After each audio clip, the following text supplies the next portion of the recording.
Alright, so it'll be a first time unboxing video, so I apologize in advance for lack of preparedness, lack of professionalism, so on and so forth. But anyway, I decided that such a large object should probably have some kind of formal presentation. So this last 2 years ago, I backed on Kickstarter the Company of Heroes board game, which finally, after such a long journey, we have finally received today. And as you'll see here in a minute, it is one hefty son of a bitch. Box itself, or box and everything in it, weigh in at about 35 pounds. So it's a rather hefty board game. Yeah, without further ado, let's get rolling. I think for this I will just present each box individually, then we'll open them up as we go. Alright. Make sure I got my box cutter with me. Alright. Individually sent yesterday, we have Company of Heroes 2-player set. Includes the American and German factions. Was sent individually because of how much other shit is in this box. And un momento.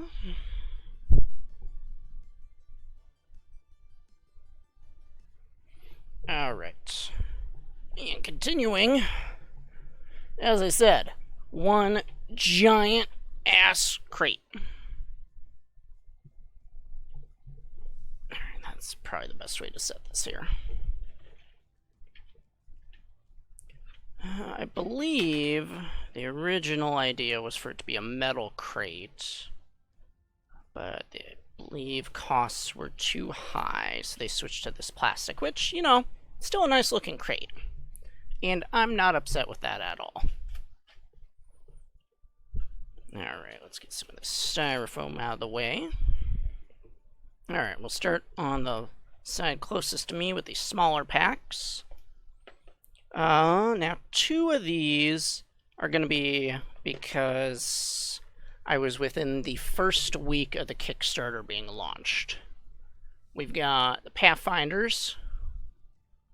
So there'll be American paratroopers, and it will include 1 elephant tank destroyer.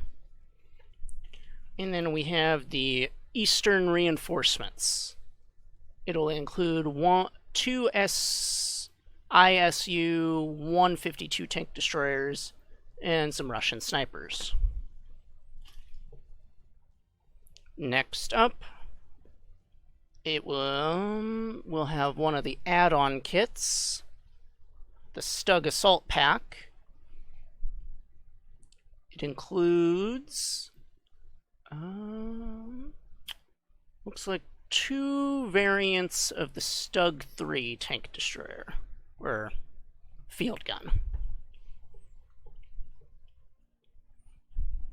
Alright, these next boxes are going to be terrain packs, and these were a last-minute add-on to the Kickstarter. It was added probably right before they closed the Pledge Manager. So Terrain Pack 1 is going to include housing, flags, tank traps, sandbags, that sort of stuff. Let's get some more of the styrofoamy junk out of the way. Ooh, this one's a little chunky. And then we've got Terrain Pack number 2. Inside this one will include bunkers, destroyed buildings, and some churches. Oh, I cannot wait to open these guys up. Alright. Now, moving more towards the main bread and butter, But we still got add-ons. Alright. First, bigger add-on, we have the Elite Commander set. In it will be commander cards for each faction and an assortment of vehicles. King Tiger, Sherman Fireflies, artillery units. You know, the real fun stuff. Up next is the next faction set, the Oberkommando West, for any fan of Company of Heroes 2, who absolutely loves the Germans, or hates them. These guys definitely are a game changer. In it include all the vehicles for the faction, Sturm Tigers, Panthers, Kettenrads, the Lux light tank, so on and so forth.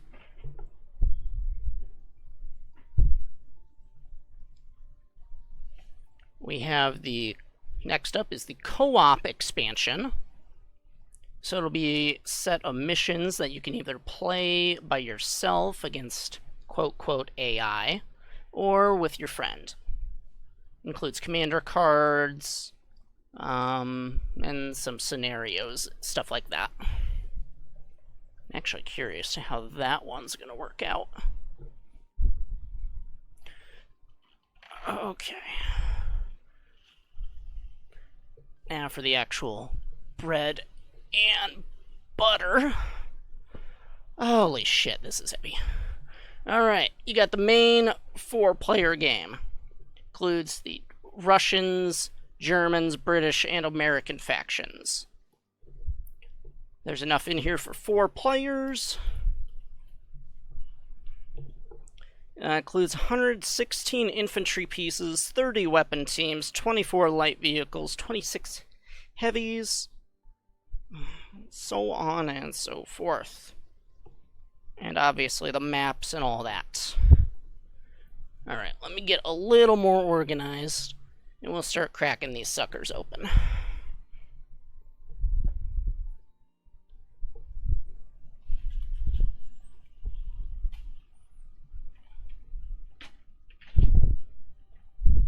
But yeah, isn't this just such a pretty box?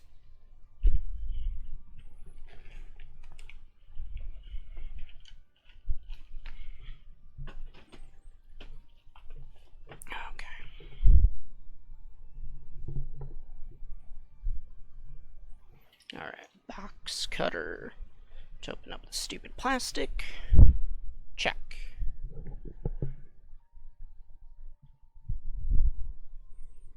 Alright, let's get your host back on screen. Okay. You know, we should probably start with the base game. Start with the base game and move probably through the bigger packs and end with those small starters I had at the beginning.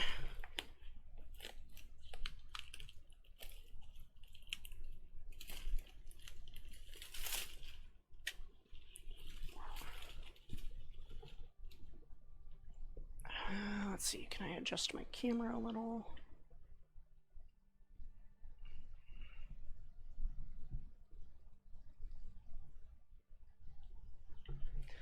Well, that doesn't nearly do what I wanted, but... And that zooms out as far as I can. Whatever. Good enough. Good enough. We'll just roll with it.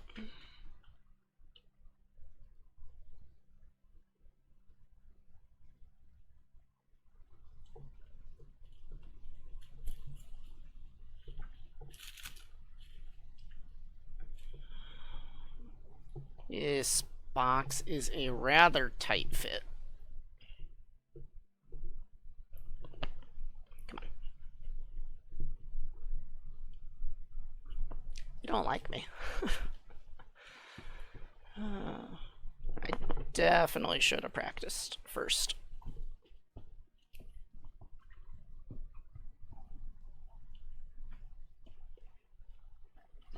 Okay, there we go.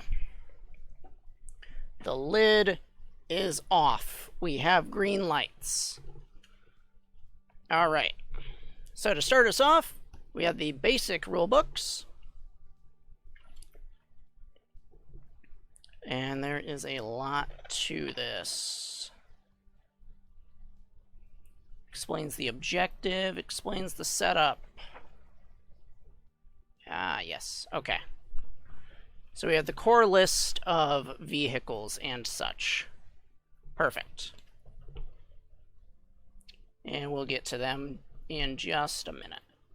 So for the Americans, there'll be the Riflemen, Bazooka Squad, 2 Majors. Majors were, I believe, a bonus for D-Day, because the Kickstarter overlapped with June 6th.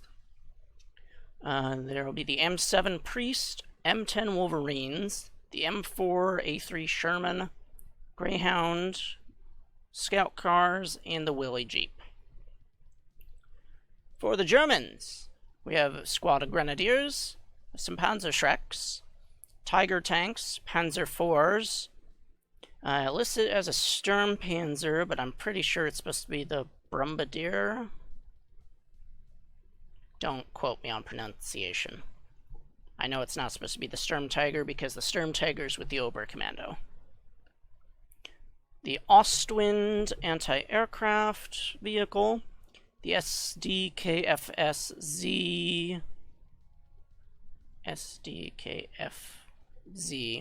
the 222 light reconnaissance vehicle, and the Kubelwagen. For the Soviets, you have Soviet conscripts. Does not look like they have anti-tank infantry, which that'll be interesting. Then there's the Su-76 assault gun. There's the M3 scout car, T-70 light tank, T-34 76s, and Su-85 tank destroyers. And last but not least, we have the British, consisting of infantry, Piat launchers, Churchill tanks, both with 6-pound cannon and the AVR mortar, Universal Carrier, Stag Hound reconnaissance vehicle, Cromwell, and the Centaur AA. Alright. And there's rules.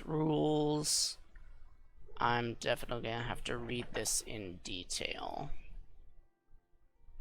This is my first board game of this type, so I'm not accustomed to it. But as long as it vaguely follows the game, I should be able to pick up. Yeah, there's all sorts of regular infantry are green units. Weapon team are green units that cannot enter buildings. Light vehicles are yellow, heavy vehicles are red, emplacements are purple. Okay, and so we got several phases.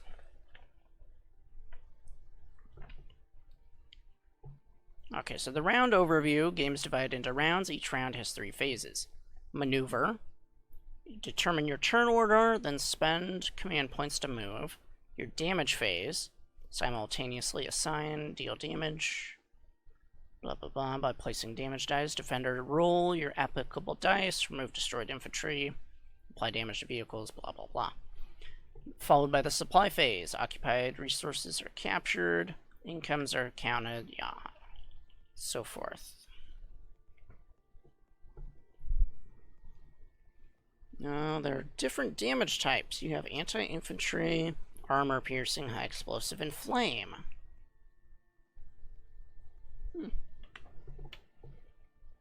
And then there's defense calculator, special defenses, and additional combat rules.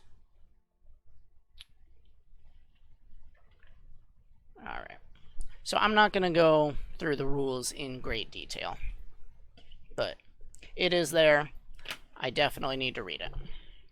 And then we have the advanced rules. Advanced rules are going to include, let's see, additional add-ons. Recommend using all the advanced rules if you're going to use any. Designed as a complete set. It is at your discretion, so you and your enemy can choose to employ rules as you see fit, if agreed upon. If you do so, incorporate them by chapters. Okay. Most of the rules are entirely new add-ons, do not correlate with the basic rules except for the following. Movement rules for weapon teams and vehicles, as well as high explosive. So the additions in this book contain maneuvering for the advanced weapon team and advanced heavy vehicles, retreat and slow, damage type with high explosive, misses, and crits, special defenses being cover, light, and heavy, as well as frontal armor. Then there's advanced pinning, firing arcs, multi-targeted attacks, buildings, damage, and smoke. And battlefield defenses. Yes.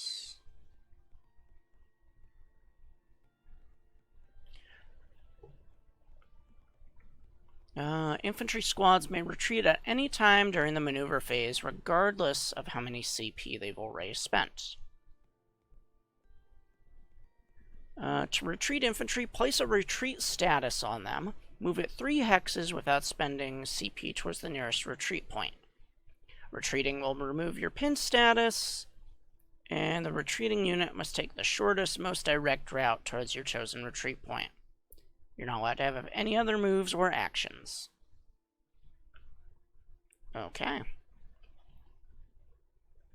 Multi-targeted attacks with heavy vehicles. Vehicles with multiple damage types are the only units that can attack separate targets. 1 target per damage. For example, a Sherman can target a vehicle with its turreted AP, and an infantry with its forward-mounted AI damage. Oh. That is actually neat. Oh, and then there's like, with anti-tank guns, so the standard anti-tank gun has a range of 3, but its sight is 2. So you'll have to employ a spotter to gain the extra square. Okay. Alright, yeah. Rules are nice. Alright, next up we have a mission booklet. The mission booklet covers how to set up maps, map features. It goes over terrain pack 1 and 2, different types of game modes, Annihilation and RTS. Goes over all the missions and the maps. Then there's set scenarios and advanced optional rules. And on the last page should be a commander overview. I'm just going to skip straight to the commanders. Alright. This FAQ clarifies some of the most common commander questions. It's not an exhaustive commander list. If players are still confused, all players must reach a consensus. ECC is Elite Commanders, ERP is Eastern Reinforcement, Path is Path, Stug is Stugs. So British advanced emplacements counter a battery abilities conditional on whether a mortar has assigned damage to the British mortar or any adjacent ally. Pay for the ability after damage is assigned. Okay, then it's just going through parameters and such on how you use things. And it looks like there's also a last minute update. So after the cards were printed, it was changed for the Stug Assault Doctrine that the Stormtroopers will spawn in with 4 health instead of 3.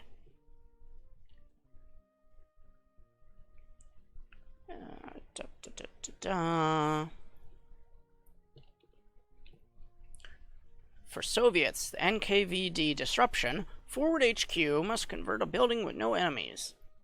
Fear propaganda only influences enemy infantry. Soviet range tactics. Sharpshooting is a pay-per-use that applies to one sniper. To extend the range of additional snipers, the ability must be paid for again. Veteran upgrades, referred to in the Veteran SU-76 guide, refers to both experience and munition upgrades. Cool.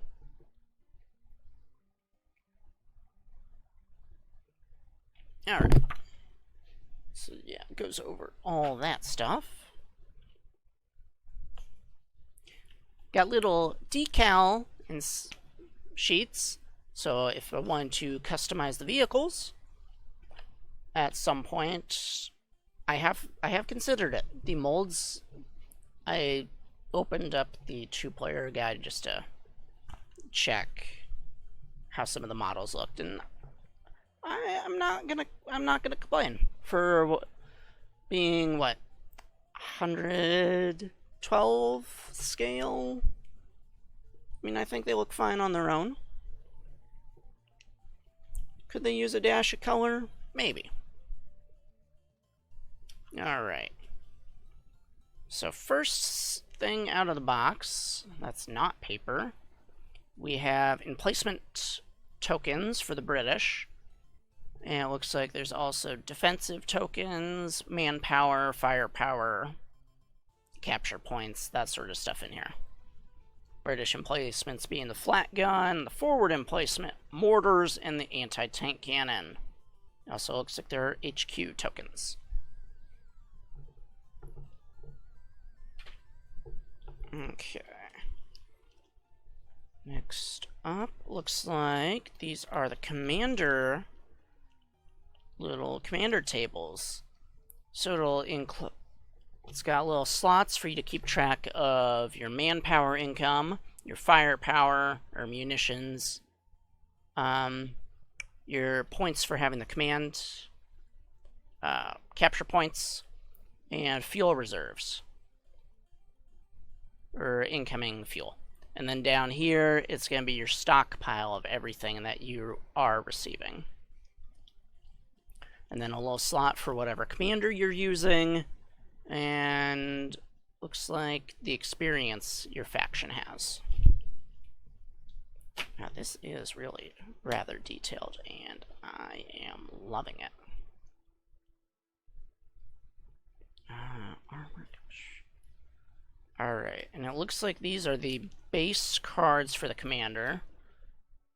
Looks like it's got the, from what I'm seeing, on top here. Now let's open her up. It's an unboxing, right? So we should unbox the things. Alright. So, this one right here, we have the British HQ. British Operating Manual. British emplacements built on adjacent hexes by infantry sections during the supply phase. Only one can be built per squad per round. Construction cannot occur from within buildings. Emplacements have a 360 range, their degree, firing arc, and defense dice versus anti-infantry damage. And then unit carrier can upgrade to twin flamethrowers but loses ability to transport infantry. Alright, so that covers the British HQ, and then there's the platoon command post, then there's the company command post, and it so on repeats. So you got the German command center, the next German building, Panzer Grenadier Company, Panzer Corps. Huh. Panzer Corps covers the Austrian, the Flak Panzer, the... Yeah, there we are, the Brumbier. The Grenadier covers the 222 Panzer Grenadiers and Mortar Team. Well, it said there was something about the anti-tank weapons. Alright. So it's just rinse and repeat with the commander, the countries. So America repeats the same. Russia repeats. Yeah, so those will be the HQ tokens. And then we've got the commander cards down here. I'll just slide the first few out. Yeah, so we'll use Americans as the example. This first one, though, will cover all factions. So we have the Veteran Infantry Doctrine. Covers everyone. All infantry can spend 4 command points per round. 1 infantry unit will gain experience this round. Quartermaster. Infantry located on munition points collect 1 munition for the player, but not for the team. When that ability is unlocked, another infantry will upgrade. The third ability, Hardened Soldiers. Infantry will pay 3 munition to gain a defensive upgrade. 1 infantry will gain experience. And the last ability will be Medical Training. Infantry can pay 1 munition to heal themselves 1 point. Alright. Rather straightforward. Let's see. So for the first American commander, we'll have the Airborne Company. The Tier 1 ability, Paratroopers. Place Rifleman Squad on any empty hex on the map, but it will have double slow the first round. Tier 2, Fast Capture. Unit that can capture points may capture a control point anytime during the maneuver phase. Costs 3 munitions to capture a victory point. Tier 3, Paradrop. During the purchase step, place a weapon team on any empty hex, but it has double slow for the first round. And then final, P-47 Rocket Strike. Target 2 adjacent hexes for an immediate 3 armor-piercing damage each during any phase. Perform an immediate free rocket strike when the first time unlocking this. Alright. Alright, so the Mechanized Company. Tier 1 ability, Jeeps will have 50 cals. Jeeps may upgrade to deal extra damage. Tier 2, Veteran Greyhounds. Greyhounds spawn with defensive upgrades. First time upon unlock of ability, you'll spawn a Veteran Greyhound for free. Tier 3 is an improved repair. Rifleman Squad may pay 1 munition to gain +1 repair this round. And the last upgrade, Sherman Easy 8. You have to have a Tier 3 building. Easy 8s are available for purchase. Spawn with both of their veteran upgrades and an extra speed die. These are rather neat. And those were just the first 3 American commanders. I'm seeing at least 2 more. There's the Ranger right under it. So several different commanders for each country. All unique, all different abilities. Alright, let's get some of these units out. Alright, so my first box, I've got the Americans. Alright, looks like this little baggie.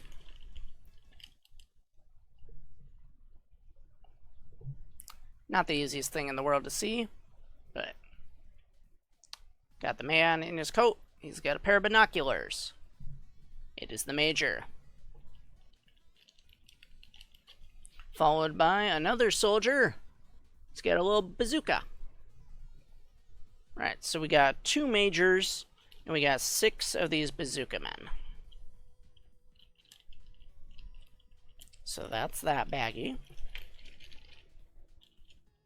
The next baggie, we have the GI Riflemen. Ow. Well, it looks like some of their guns didn't survive transit.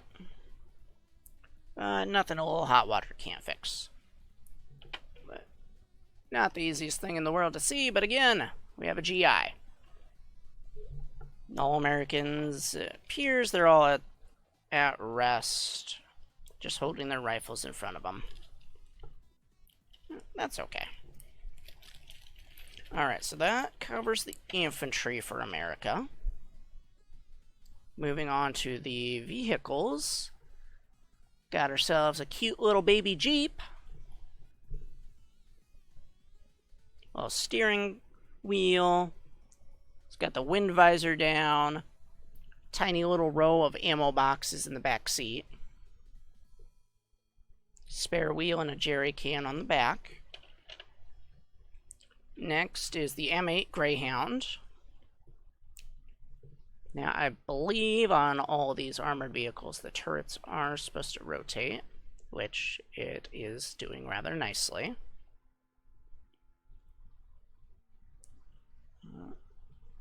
Again, I don't know how well my camera is capturing the detail, but it doesn't look that bad. I think these guys are rather neat. Alright, so the first big boy. Alright, turret is a little stiff on him, but I can remove it. So we'll just do that for now. We got ourselves an M10 tank destroyer.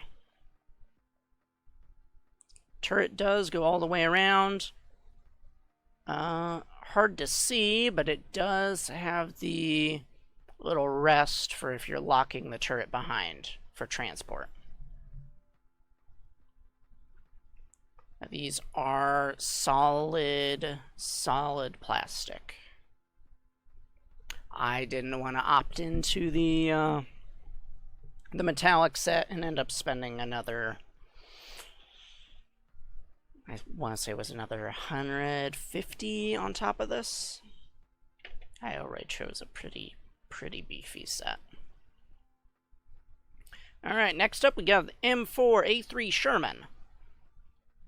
It's got all sorts of miscellaneous items on it. Turret is slightly bent. Of course, nothing hot water cannot fix. We got little sandbags on the front. We got metal piping on the side. Got another canvas roll on the other side. On top of the turret, we've got spare satchels and all sorts of that. Again, I think it is rather well made. With, of course, exception to the bent barrel. But you can only make plastic so thin without it bending. And the last vehicle we have for America is the M7 Priest artillery unit. God, working with the camera is so difficult.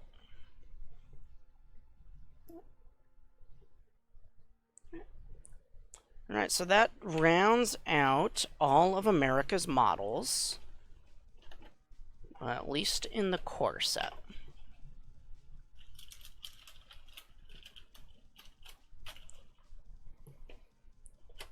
Alright.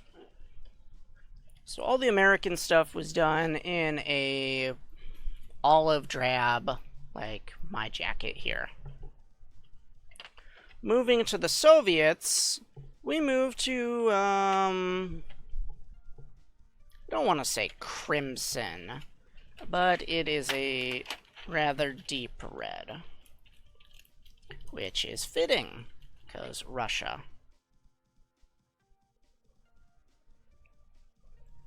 Alright, slightly hard to see, but we have the Russian infantry here. Knees at a bent, ready to go position, holding his rifle in front of him.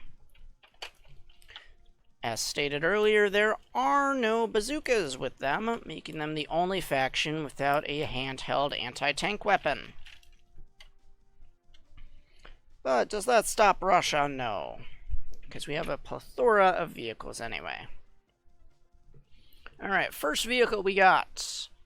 And the only light, quote, because everything else is a tank. We have the M3 Scout Car. Can see, kind of see all the little seats in the back there. We got a little jerry can on the front. Jerry can on the front. And looks like some shovels or tools on the back. From there, we move to the T-70 Light Reconnaissance Tank. Small little sucker, not much, if at all, any bigger than the scout car. Turret does rotate. Mildly stiff on this one, but that can be a kink that gets worked out. Then for our next tank, we got the T-3476 rotating turret. Secondary forward firing machine gun. Alright, we got additional track links on the side, as well as cables, all that sorts of fun stuff. And I didn't show it before, but all the large vehicles do have their name engraved on the bottom. This makes it easy for putting them back in the trays. Alright, so for the next armored unit, we move away from tanks, but still armor. We have the Su-76 field gun. Anti-tank gun, light artillery unit. It was a multi-role vehicle. It's got its own little cable on the front, a extra wheel on the back rear door here, but yeah, this one's pretty barren. No extra knickknacks. Well, what are you going to do? Alright, and that leaves us with the last vehicle for the base Russian set, the Su-85. Much heavier tank destroyer, much bigger gun. Details again on this are rather nice. You got the extra external fuel tanks here along the side. Commander's cupola. See all the little hatches. Now, it'd probably help if I turned it towards the camera. The cupola and all the hatches along the top there. Alright, so that rounds that out for Russia.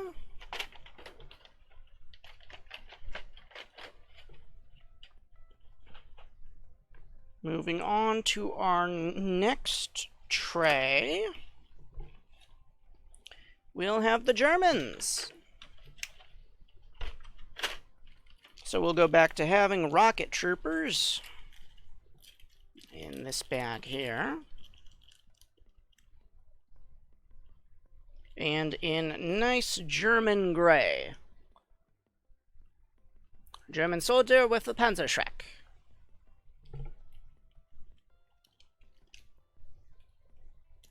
Really big, really big fucking rocket launcher.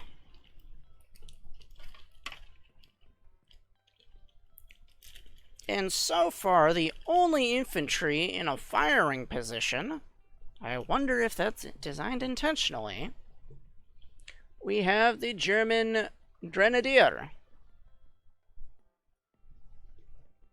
Rifle at the ready.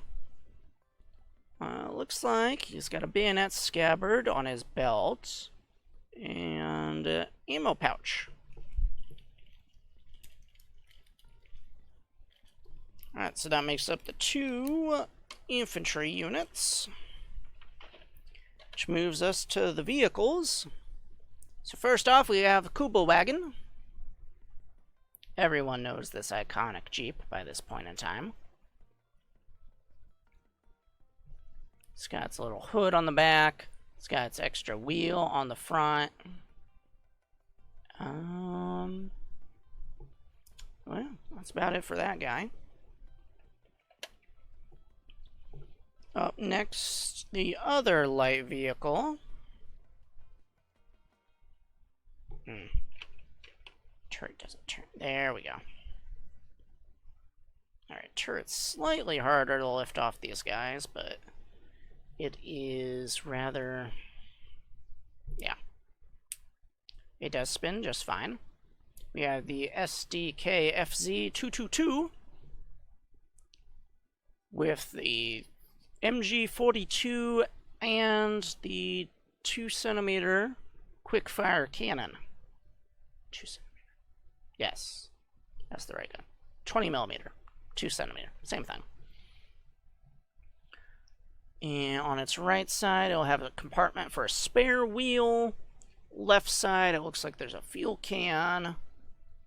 Then on the back, you just got the extra hatches where the, I'm pretty sure the engine is on this guy. Next, fourth, we'll move to a special weapon, the Wirbelwind, or the Ostwind. Wirbelwind was 4-barrel. Ostwind, Flak Panzer. Single gun, heavy auto cannon, or not, whatever, words. Heavy gun, great for shooting down planes, great for messing up infantry. You got extra wheels on the side here, got shovels and tools along this side.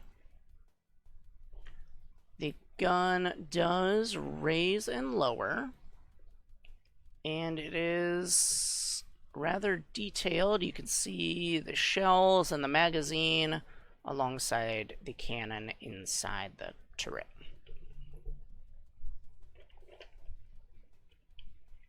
Alright, for the other special weapon, we have the Brumber assault gun,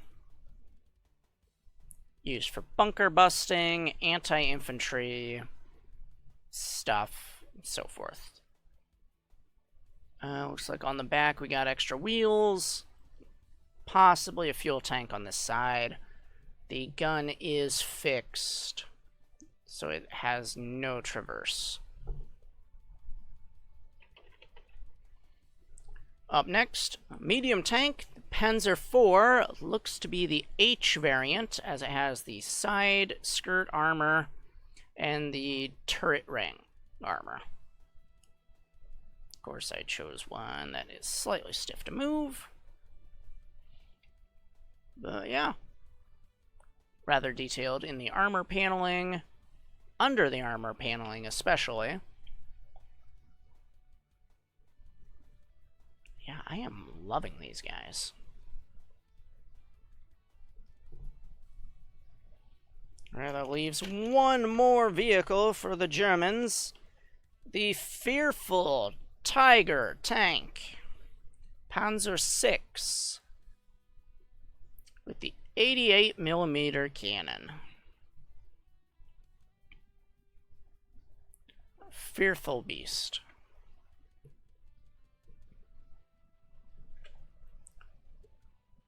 Kind of see all the additional detailing there on the roof of it.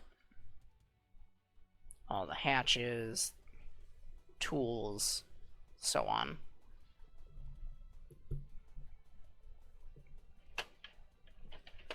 Alright, so that rounds out the Germans. That leaves one more faction. And that would be the British. Wow. Alright. Hey, we got more soldiers ready to fire. Alright, and the British have kind of switched to orangish red. Maybe a bronzish. I don't know. But we have the Piat, portable portable grenade launcher, pretty much. Soldier is ready to fire, making him the only other one outside the German line infantry. And then in our other baggie, we have the British regulars. Knees bent, ready to move. Lee Enfield rifle held in front. Ammo pouches on his belt. And little backpack. typical doughboy styled helmet.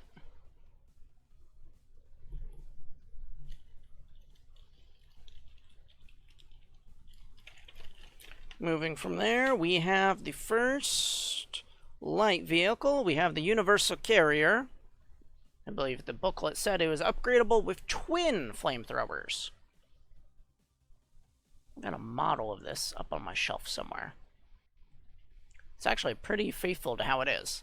So we got extra wheel on the front here. You can see the machine gun coming out of the commander's area. I got extra ammo cans on the driver's side. And then we got the back troop compartment. And tow winch and jerry cans on the back. Next up is the Stag Hound Reconnaissance vehicle. I believe these had a 40 or 57 millimeter gun on them. One of those numbers sounds right. Nice big chunky wheels. Got extra fuel on the right side. Another boxed compartment on the left. And that's that. That is the Stag Hound. Cut and dry. Alright, we'll move towards tanks. A tank, yet not. We have the Centaur, which I believe... yeah. It would be a converted Cromwell tank with a dual auto-firing, I want to say 20 millimeter pom-pom on the front, or in the turret. So, useful against aircraft, useful against infantry. Definitely one of the more fun British vehicles in-game to play. And moving from the converted Cromwell, we move to the actual Cromwell. Regular turret, regular gun. Detail on this guy is pretty well. You can see all the big rivets along the turret and along the back.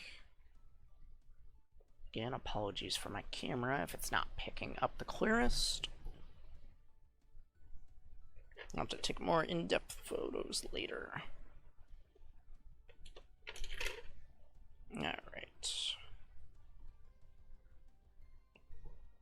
Now that is certainly one way of doing that. Okay. Last but not least, for the British vehicles, we have the Churchill, I believe, Churchill 7s. One in my right hand with the normal turret, normal cannon. One in my left here has the petard mortar. Long, medium-ish range, used for bunker busting. I believe it was developed after the failed Dippy raid in 1942.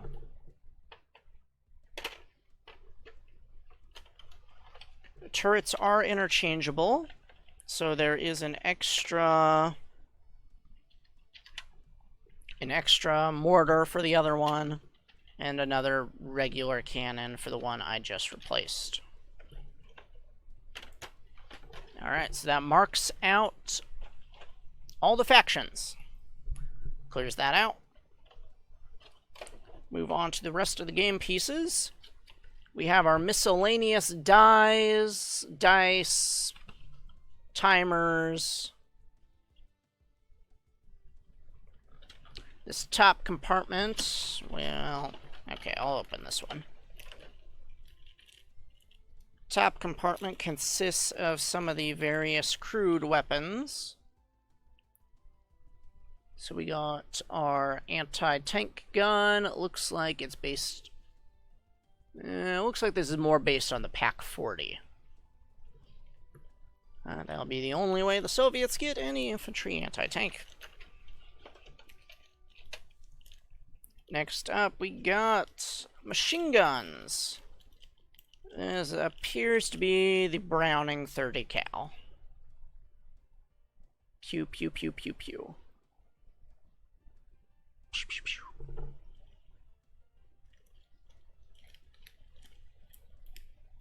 And our last crude weapon should be a 60mm mortar. No specific country, mortars are all pretty much the same. Toof, toof. Okay.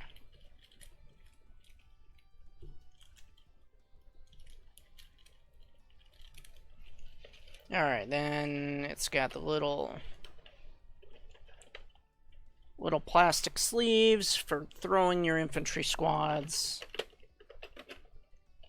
Again, damage type dice.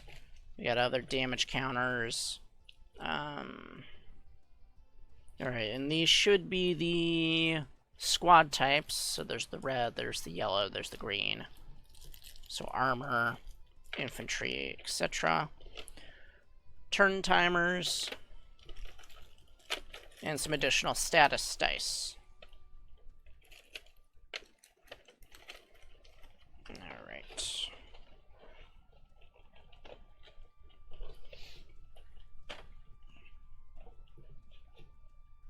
Oh, Jesus. Aw. Oh, little crack in my box. Alright, and at the bottom of the box, we got our map playsets. Looks like this first one, we're not opening these right now, unfortunately. This first one is the first Stalingrad map.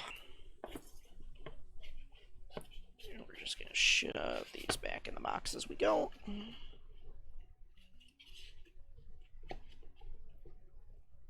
We got more snow, so yes, this is Stalingrad 1. So, second Stalingrad map we're looking at. Snow, it appears there's a river running down the center. Alright, now moving to West Europe. We got hill, mountainous terrain. Looks like some destroyed buildings. We have Hill 113. Oh, looks like they're both hill. Okay, so both packs are Hill 113, which makes more sense now that I look at it. 1, 2, 3, 4, 5, 6. So that'll be 12 of these giant squares to make one map.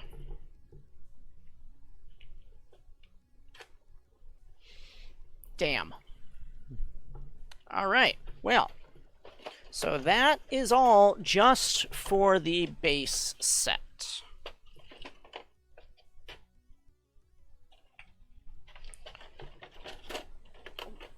It is a lot. It is rather a lot. And so I will have extra of Americans and the Germans, as they did give that single, that two-person set with as well. Okay. That's a lot of talking. 51 minutes of talking, mind you. Just give me a second to pour myself a drink, and we'll continue on. Where did I want to go? Well, okay. Alright, we'll knock out the terrain packs next. And then we'll go towards the other commander. No. We'll do the terrain, and then I'll take care of the small mini packs right in front of me. Seems like the best way of doing it. Alright, so terrain pack 2. This one will be the one that includes the destroyed churches. Holy moly. Oh. In addition to destroyed churches and destroyed buildings, we have flak emplacements. That is a nice surprise.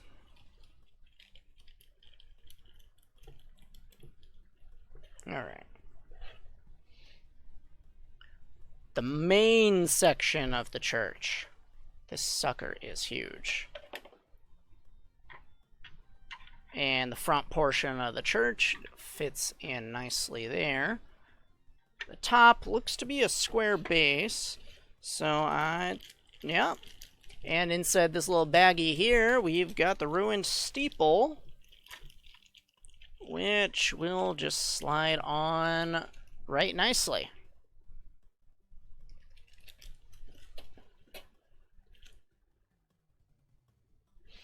Okay.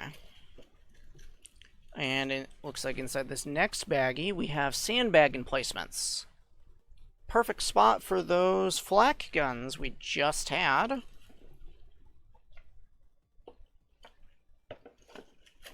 Alright, let's get you guys situated back. Looks like this next compartment... God, okay, that is some rather thick plastic. We got ourselves a bunker. I definitely like this guy. Church is nice. These bunkers are great.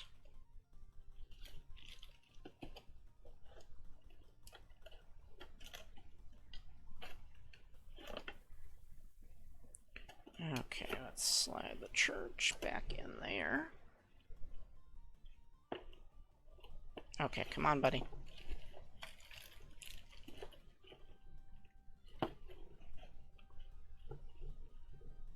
You don't like me.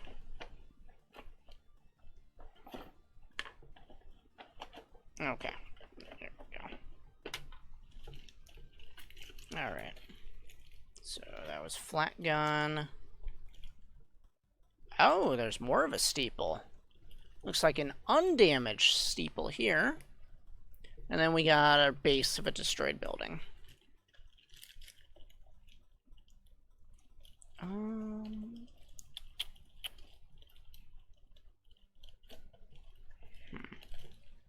It looks like these are all pretty similar.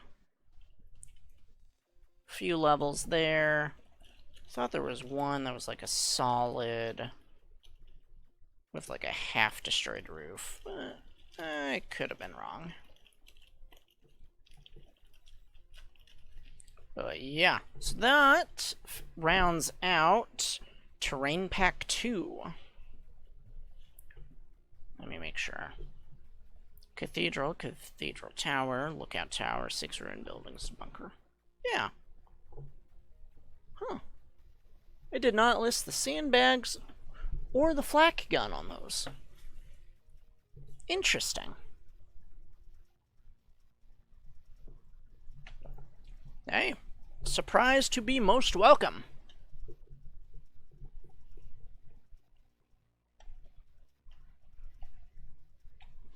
Alright.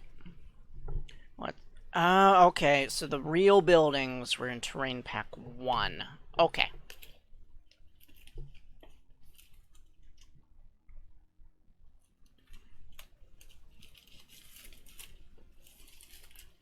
Alright, plastic is off. And box is open. Oh, it's so much more neatly compartmentalized. Alright. First little baggie, we got barbed wire. So we got a little wood caps on each end and wire spooled between them. That is rather nice. God. You know what, I'm gonna have so much fun playing with these, even if I don't play with people. I just run the little guys across the board myself. Okay, we got several little tank traps. Looks like... Alright, over on the side here. And impossible to get out of the box. We got little flagpoles and accompanying flags in red or blue.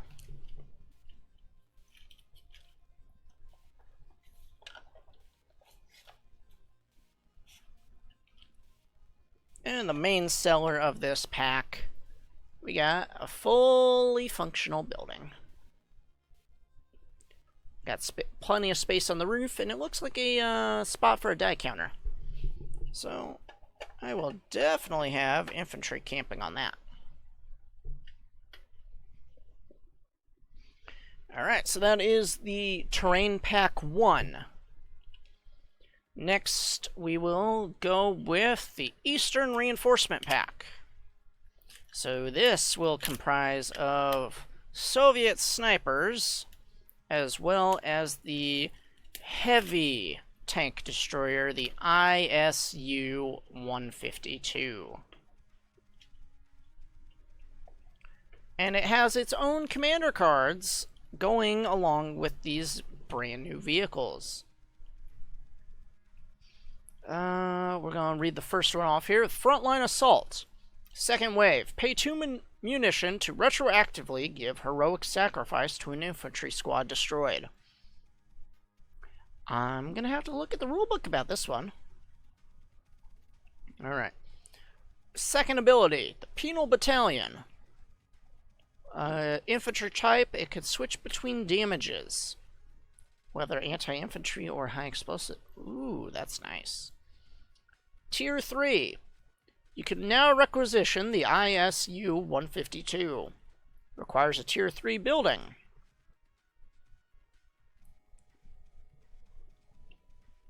I'm gonna have to look more at the rulebook. I can't exactly read.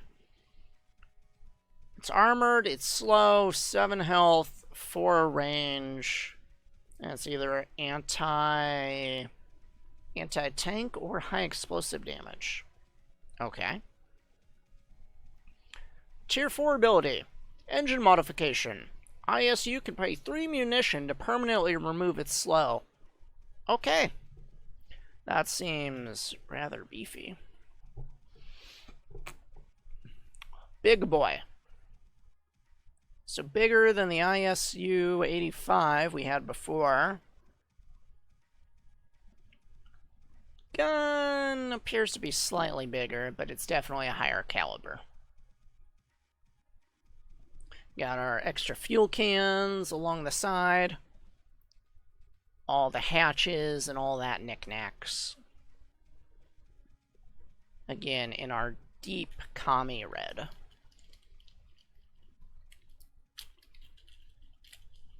There was actually so much care put into these ones. Nice little foam. And then our third infantry to be in a firing position. We have Soviet snipers. Model appears to be feminine, which makes plenty of sense. Russian employed female snipers pretty regularly. Other roles were the Night Witches, which fighter bomber squadron, and I believe on one case there was a female tanker crew. If memory serves correctly, the lady's husband died in the war. She went to sell her possessions to raise money for the government to help fund a tank, and sent a letter somewhere up to high command, maybe directly to Stalin himself, wishing that she could be a tank commander herself. And said wish was granted. She ended up commanding a T-34, but unfortunately for her, she fell in combat when she got out of her tank to repair it mid-fight. Random little tidbit. Alright, next up we have our Stug Assault Company. Again, accompanying commander cards. Oh, looks like it goes for Americans as well. Alright. Devil's Brigade. Riflemen can spawn as a Devil's Brigade. Can enter impassable terrain for 1 CP. Same stats as the Riflemen without their upgrade options. Infiltration. Pay 2 munitions when buying Devil's Brigade to spawn them inside an empty building. Demo. DB squad can deal an immediate 3 HE to an adjacent building, but not to the units inside. Or ambush. The brigade pays 3 munition to gain camouflage in close fire. Close range fire. Jesus. And accompanying dice for that. And I was right. Yep. We got 4 Stugs. 2 in a light gray, and then 2 in a darker Panzer gray.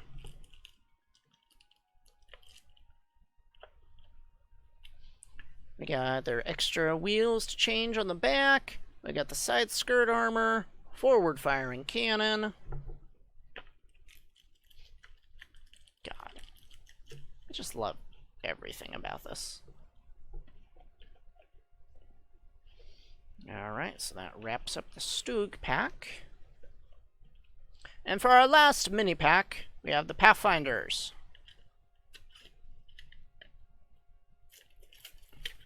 Will contain Pathfinder, blah blah blah.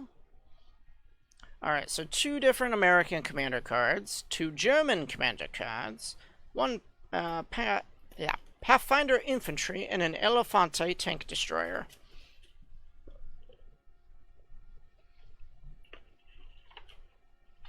Alright, we'll start off. We have Pathfinder Company. Low altitude recon plane. Place an eye die at a hex at any time. Hex is visible to you. Nice. Tier 2 ability, the IR Pathfinder. Pathfinder squad can spawn inside an empty building. Tier 3, mortars gain a +1 range. Final ability, spawns 3 non-Pathfinder infantry at any hex. They're pinned down on their first round unless placed next to an adjacent Pathfinder. Nice. Oh, we got more people firing! Alright, back to the olive drab of America. We have the Pathfinders. It appears what they were going for was a radio backpack. But the M1 is in firing position. Soldier is at the ready. I love it. And on the opposite side of the field, weighing in at way too heavy, we have the Elefante tank destroyer. Elephants were the result of the abandoned Tiger Porsche project. The Tiger Porsches were the other submitted design for the Tiger. They did not win the bid, thus leading to the Tiger we all know and fear. The Porsche concept obviously was carried over and used as the basic chassis for the Elephant tank destroyers. But yeah, same scary gun that the Tigers have, just as heavy as the armor. The sucker's got weight to it. Alright, back in the box you go. Alright, that wraps up the mini sets. Alright, give me just a second here. And to scooch on over. Alright, so we got 3 more boxes to go through. We have the Co-op, we got Oberkommando, and we have the Elite Commanders. And you know what? That's probably the order I'll go. Save the quote best for last. Alright, so Co-op expansion includes 48 unit tokens, 16 event tokens, AI cards, AI instructions, AI commanders, cubes, and a solo rulebook.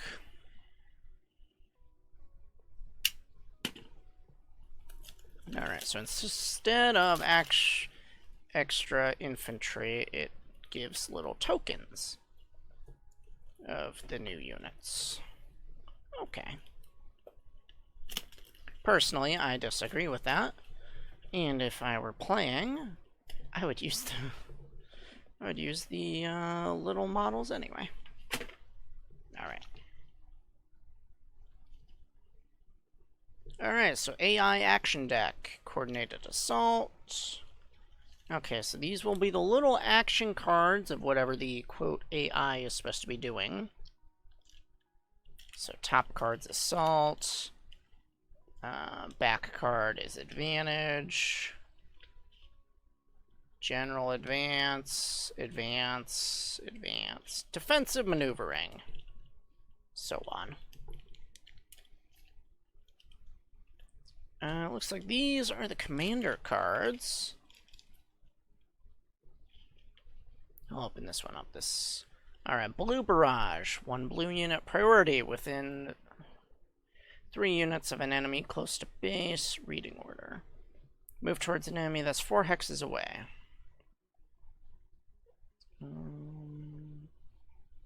Oh. You know, I will definitely have to read the rulebook. Because on their own, these cards don't make much sense. Target selection. Damage type, infantry. Target in this order, green, yellow, purple, red. Damage type, armor, piercing. Target in this order, red, yellow, purple, green. High explosive, target purple, green, red, yellow. Fire, target green, purple, yellow, red. And then there's additional priorities. Target closest to a victory point, lowest health, reading order. Okay. So if there's multiple that are close to the victory point, then you'll switch to whichever one's towards lowest health. If they're equally at low health, then you'll switch to the damage type order. Alright. So if both a tank and a soldier are near a capture point, and they're both low health, if I've got high explosive as my damage type, I'll target the infantry and then the armor. Okay.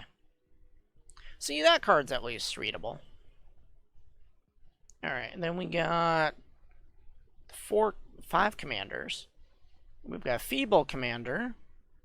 That's a 10 victory point game. Phase 1 AI uses 3 command points per turn. Phase 2 AI uses 4 command points. Then we got Mobile and Artillery as mediums and ground. And then Supreme as hard. Huh. I don't know how you'd play this by yourself. Then little dice. Solo rulebook, which will take way too much time to read. However, features a lovely picture of the Fallschirmjäger, FG-42. He's got grenades on his belt there.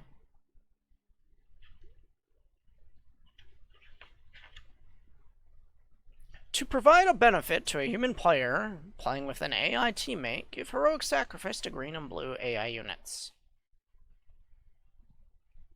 Huh.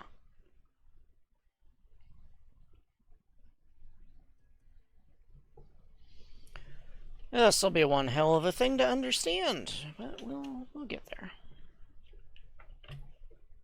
All right.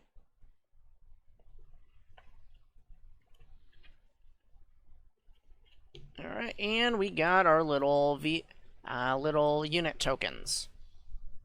So in the top here, we got mortar teams, veteran mortar team, mortar team, mortar team, mortar team. Flak Panzers, veteran Panzer 4s, Panzer 4s, Sturm Panzers, so on and so forth. Someday I will figure out how all this works. That day is not, however, tonight. Alright, casually slide that off to the side. And we'll open up the first whole faction expansion. The Oberkommando West. Not my favorite to play against in-game. It's okay to play, though. I like the more advanced firepower in some of their special weapons compared to the base Germans. And let's face it, who wouldn't want to play as a King Tiger? Alright, so it's got their own commander cards, HQ cards. So the HQ consists of Stern Pioneers, the supply trucks, the Kettenkrad. Wonder what building they cut out of this guy. Because in-game there's 4 command centers. Well, they've cut one from every faction so far. If I had to guess, it'll be the repair center. Alright, Tier 2 is the OKW Battle Group. Oh. Actually, they cut the Infantry Center. So the OKW consists of the Raketenwerfer anti-tank rocket launcher. It can enter buildings. The Stuka half-track. That'd be the half-tracks mounted with, well, rocket bombs. Scary shit. And the Lux light tank. Building number 3 is the Schwerwerfer Panzer HQ. In-game, that is normally represented by a half-track with a giant 88mm flat cannon on it. From here, we get the Obersoldaten, upgradable with the STG Infrared, the Panther medium tank, and Sturmtiger. God, I am scared just looking at these. Fortification Doctrine. Hasty fighting positions. Pioneers can construct tank traps, razor wire, or sandbags. Quick. Rocket Veterans. Rakenwerfers now spawn with their munition upgrade. The Leaf 18 Artillery. Instead of constructing a flak gun, Pioneers may construct artillery emplacements. In Tier 4 ability, Hunker Down. Infantry units receive additional defensive die when benefiting from cover. Alright. Well, enough reading. Okay, there's nothing else in the case after this. We'll go on to the units.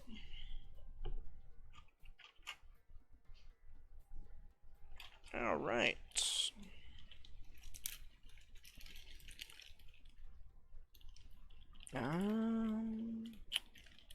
Looks like it's just the one, right?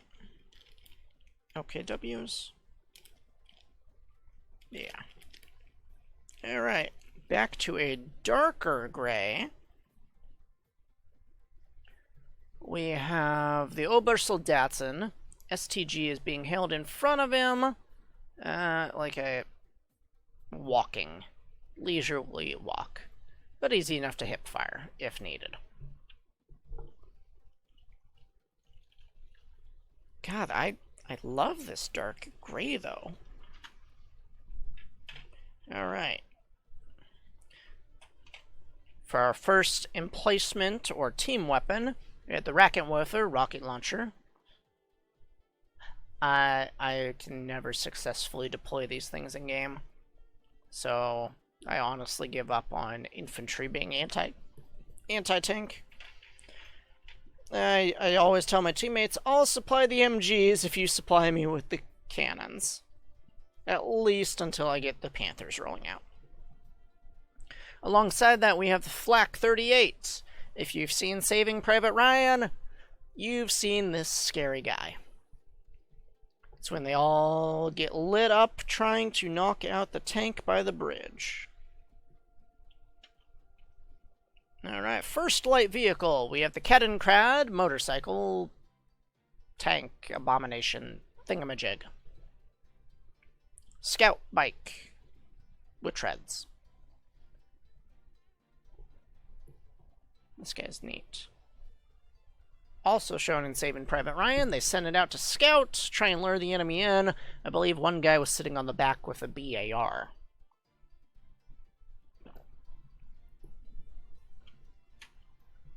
Usually depicted in games of having a mounted MG42 on the back. Alright. Up next for a light vehicle, we have the SWS Supply Half-Track Truck. In-game, these units will convert into the command centers. So you have your base command vehicle, call these in, send them wherever on the map, up and go your new command post. Alright, next up we'll have the Stuka half-track. Finally, a proper half-track. Got a little MG42 mount, and the rocket bombs on the sides. Detail is actually pretty damn nice on this guy.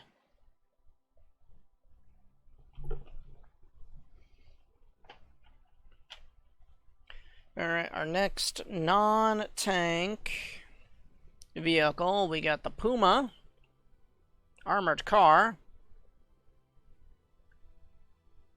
Nice quick firing cannon, all 8 wheels. Again, I really don't like playing this guy in game, but if a teammate wants to borrow one, I'll gladly send one over. Alright, moving on to tanks. We have the let's see, is this one turned?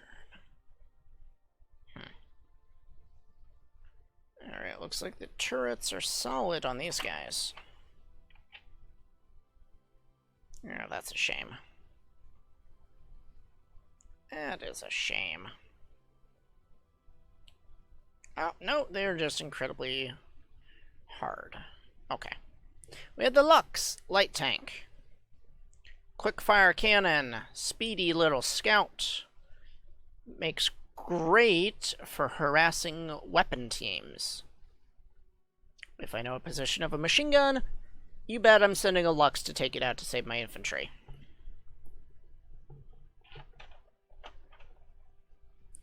Alright. Next up, we'll have the Panther, or the Panzer Mach 5. After encountering the Russian T-34s, Germans decided, hey, sloped armor actually works. And the Panther was born. A forward-firing machine gun, as with most tanks. And a nice slopage all around.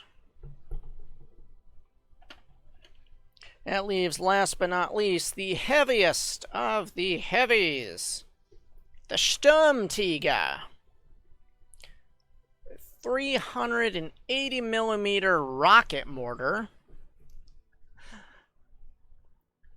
Destroys all but the heaviest of units, and if they're not destroyed, they are critically damaged. Be aware. Crew can be killed while reloading, so it is best to fire and roll back somewhere safe with those guys. Alright, and that is that for the Oberkommandos. Just get you nice and boxed back up.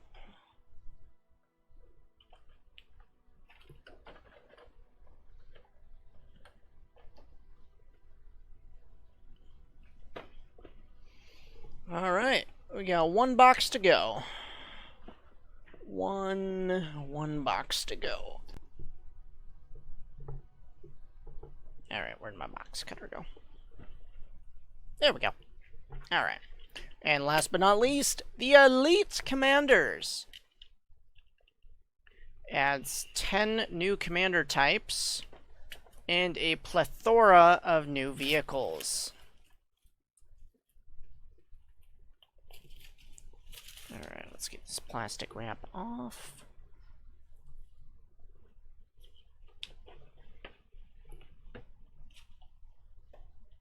Oh boy.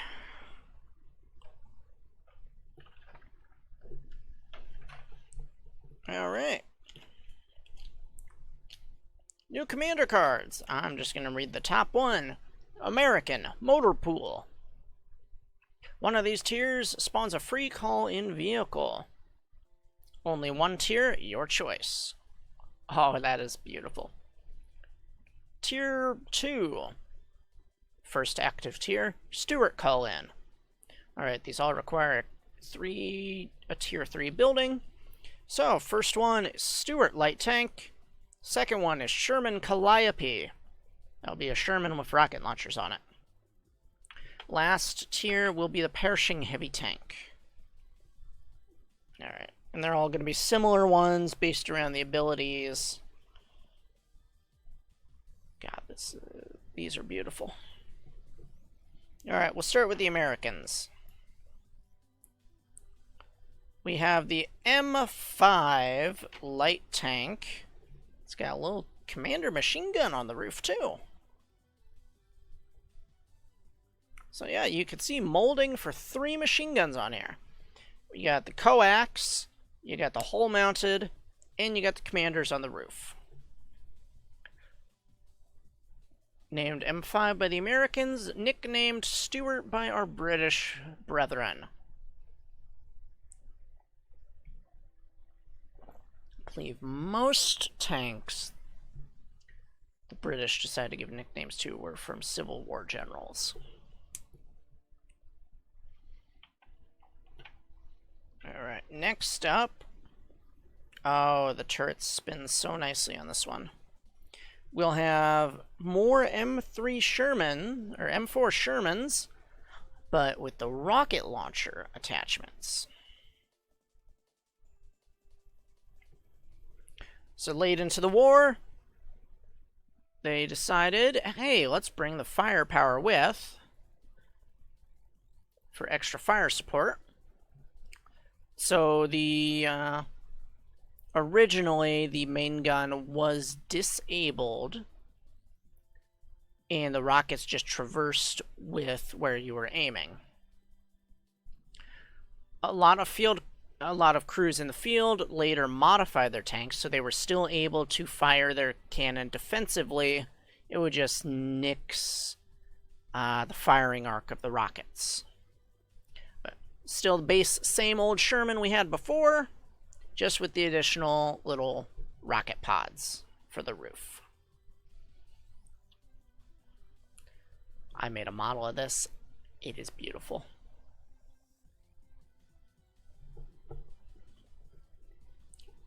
Probably my favorite Sherman variant.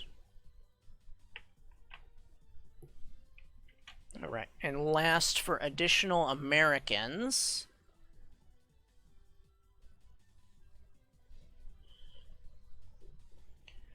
we have the Pershing heavy tank. Designed as a counter to the big boys the Germans had, the Kings, the normal Tigers, Panthers.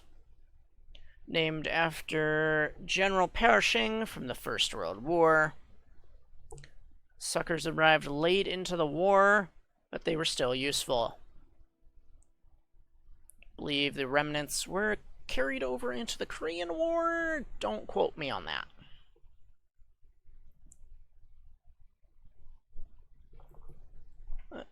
That rounds out the Americans.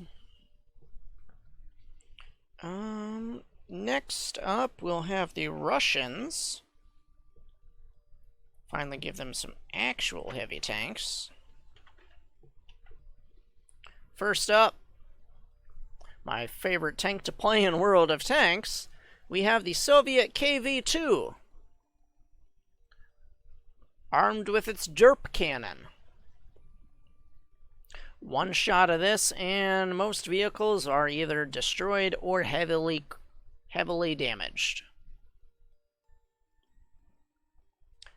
However, it is also a death box, as the turret sits so high up.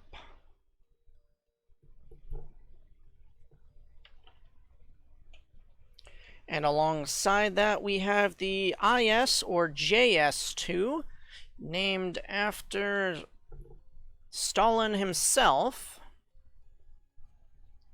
the Soviets' counter to the Tiger tanks. The heaviest of heavies, I think, well, heaviest of Russia's. 122 millimeter cannon, I believe. Fielded later into the war. Several of them were at Berlin, along with everything else. Right, moving forward, we'll take out the last Allied unit, British. Start with their light vehicle. We have the Sexton artillery unit. As far as I'm concerned, it is a discount priest. Same basic-esque shape, same fighting compartment style. Maybe a slightly smaller caliber cannon. Not trying to nix them or anything, I still think it's a good unit.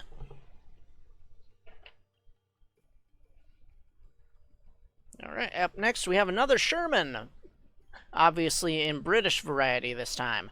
Firefly. Fireflies were upgraded with 17-pounder cannons, I believe. In the game, they also have the option for tool-up rockets. Yeah, the tool-ups are okay. As far as I remember, the most notable Firefly was deployed right after the D-Day landings, Villers-Bocage. One of them was in the town and laid halt to Michael Whitman, the Tiger ace of 212's rampage. He had just knocked out like 20, 30 or so vehicles, and then the Firefly is in town, engages him, and Whitman pulls back and runs away. Later to be disabled by infantry squad who had finally got their bearings after he had attacked their half-track previously. And for the last British tank we have the Comet medium tank.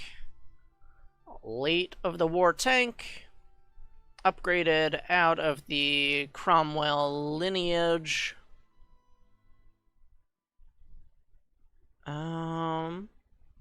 Believe supposed to be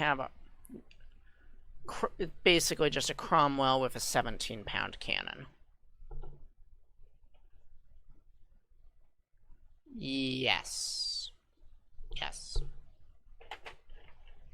So speed of the Cromwell with the firepower of 17-pounder. Alright. That leaves us with the German specials. Remember how we had the Elefante before? Well, the one slightly before it, based on the Panther suspension and slope, stealing the sloped armor yet again, we have the Jag Panther.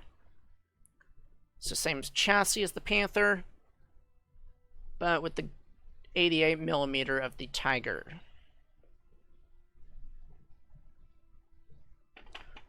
I like those guys. And last but not least, King of Kings.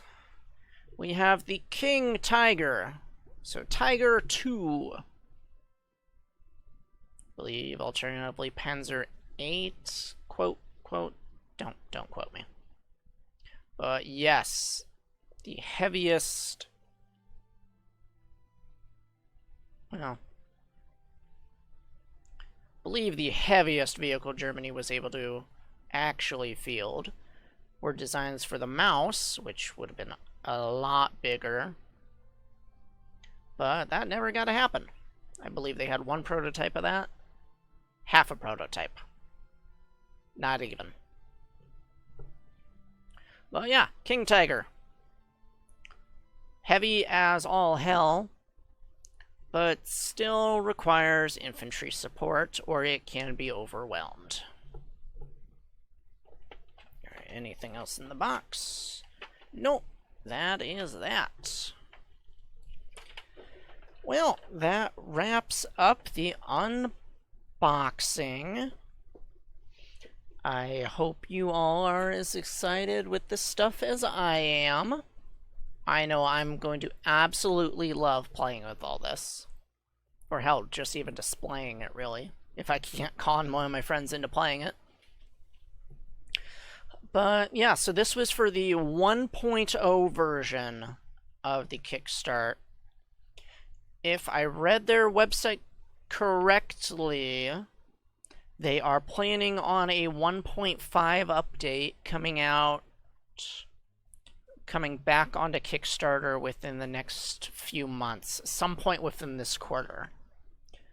If there's any additional content being released, or if I just want more of these extra packs, I'm going to be hopping right on that, because I am more than happy with what is here. I think these are some quality molds. I think this game has potential. I really wish we weren't in the middle of quarantine, otherwise I'd be bugging friends to play with me. But you can only do so much. But yes, I absolutely love what is here. And Bad Crow has definitely succeeded. I cannot wait for much more content from them. Anyway, thank you all for tuning in. That has been my unboxing of the Company of Hero board games.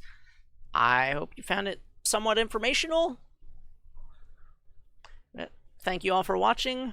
I'll see you guys sometime in the future.